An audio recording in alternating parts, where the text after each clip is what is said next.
Hello, I'm Lucy from Bookshanks. I'm here today to talk about Sea of Tranquility by Emily St John Mandel. Hope you're all having a good week, whatever you're reading. I'd love to know, so please do say hi in the comments below. If you're new, do stick around, subscribe. Always up for a good chat. So, Sea of Tranquility, it's been pretty hyped, hasn't it? It has been pretty much the definition of hype. So it's the sixth book, I think, by St John Mandel, but of course she is most famous for Station 11, a dystopian novel that came out, I'm going to say 2014, someone tell me if I'm wrong, around that time, and was pretty big then, but when the pandemic hit, it went bonkersly stratospherically enormous because it kind of pretty much predicted the whole thing. I'm going to say, it was in that ballpark anyway. And it's now like a major HBO drama, and it's just generally a really good read. I, for one, loved it. I think it perhaps has the best opening chapter of any book I've ever read. It's got to be top 5. I mean, that opening chapter, it's really good, isn't it? But we're not there to talk about that. But I'm mentioning it because not a million miles away. Same ballpark, you guys, same ballpark. We've got another dystopian, sort of, / science fiction. It's got some dystopian bits in it. Where are the boundaries? I don't know. But that kind of ballpark. Same style, and we definitely don't leave pandemic themes very far behind. I'll give you a little summary of the plot, but, it's not huge, and there could be spoilers aplenty, so I shall speak slowly and carefully. It spans the globe, and more importantly, it spans time. The plot is set over the course of pretty much 500 years, I think. We're actually starting in the past. We go back to 1912, and we meet a character called Edwin who has been exiled from London by his parents on account of his very poor manners and out there opinions. And he's been sent off to the Americas, basically to get him out of the way. And whilst he is there, he has this experience in a forest where he can hear a violin all of a sudden, and he can see the trees moving, and he feels like he's being transported to another place. And it leaves him like intensely, deeply shaken. Fast forward 200 years, and Olive has written a novel. She is on a book tour because she has suddenly become wildly successful with a book that she has written, in which, amongst other things, there is the description of a moment in a forest that is incredibly similar to what Edwin described. So the violins and the transportation and the trees and all that sort of stuff going on, but it's in a fictional novel. She's visited by a journalist called Gaspard Jacques Robert. I don't know, I'm going to say it like that. And Gaspard Jacques, it's a very odd situation because one of the characters in her book is also called Gaspard Jacques. And she thought she'd invented this name, but here he is.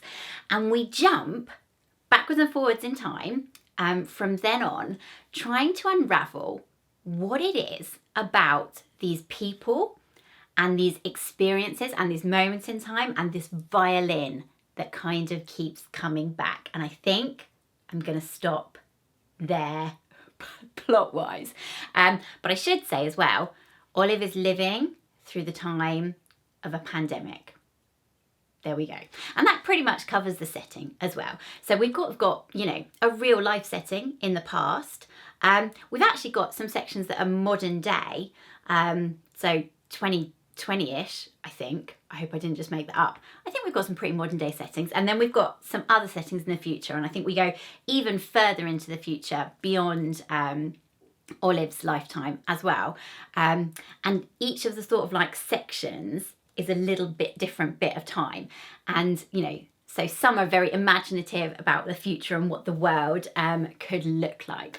And they were the bits of the setting that I actually really, really liked because they were just the most exciting bits, aren't they? I know what it was like in the past. I know what it's like now. It's the juicy stuff, the setting is the future. I liked that a lot.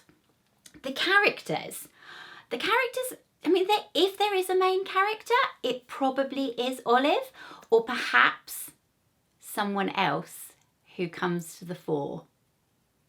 I'm not going to say it, but kind of, you know, because we're following different people in different times, there's not like an obvious standout character. So you're always going to get attached to people a little bit more than others.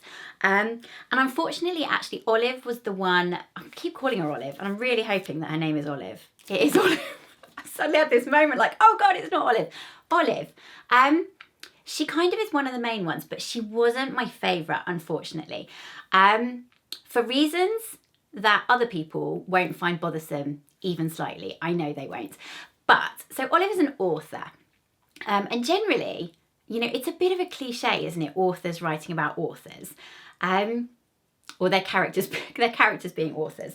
But in this one, it is very, very consciously an author. And she's on this book tour, and, you know, she's really, really missing her family, and she's worried about them because this pandemic's kicking off and she's a long way away. And that element, the sort of the family side of it, I was on board with. But actually, there were bits about this book tour that Olive really disliked. So actually, she felt really overwhelmed by meeting people.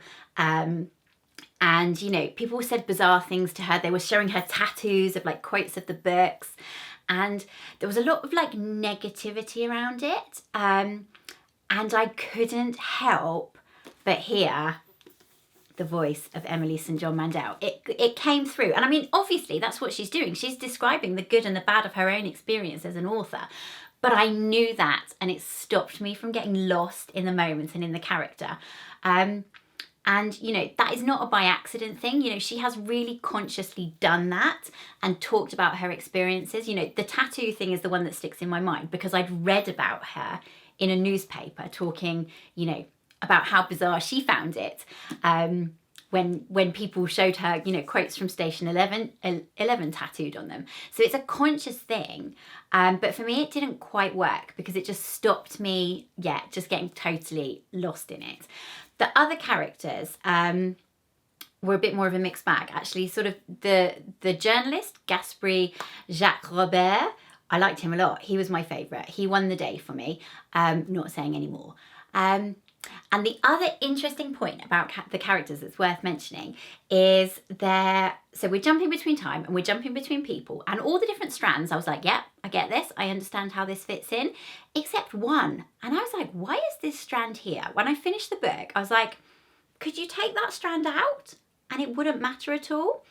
And it was sort of like niggling at me, like, why? And then I read a review afterwards, and actually her previous novel, so the one between Station 11 and this one, is called The Glass House. And two of the characters who are in the strand, which I was like, why is this here, are actually characters from The Glass House. Now I reckon if you've read The Glass House, that is going to be a cool thing. You're going to like that. And it's just going to make sense, isn't it? It's just going to make sense. But for me, because I hadn't read that book, I was just like, why is that here? So I feel like you do need kind of maybe that little bit of extra background context knowledge to get the most out of this book. But there was still loads to get out of it. The style, you know, like the voice in which it's written is very similar to Station 11. It's got like this really lofty narrator who can see everything and be everywhere and hear everything and be inside people's heads and just, you know everything, but also in a very tranquil way. You know, this person, this voice knows everything, but recounts it in a very calm way, in a very measured, beautifully paced, not indulgent, but just like giving you enough scope to absorb everything. Like the pacing for this particular voice, I just think is like bang on. I really, really liked that a lot. In terms of the themes that it looks at, so, I mean, it's a mystery book, ultimately. You've got to kind of work out what's happening and why it's happening. And, to an extent, it's kind of got like a whodunit vibe about it. Like, it's not a whodunit, but there is that like mystery element that's kind of like quite classic running through it, which I really liked. But ultimately, it's kind of a survival story. Like, thematically, we are totally looking at survival. St. John Mandel is kind of like saying, you know, the world is always in a state of crisis. No matter which century we are in, there is always something that makes you feel like the world is ending, either on a personal level through like a death or something like that, or like on a global level. There is always something giant that we are gonna have to deal with. But look, we've done it for the whole of history. We've had these things. This isn't a new thing.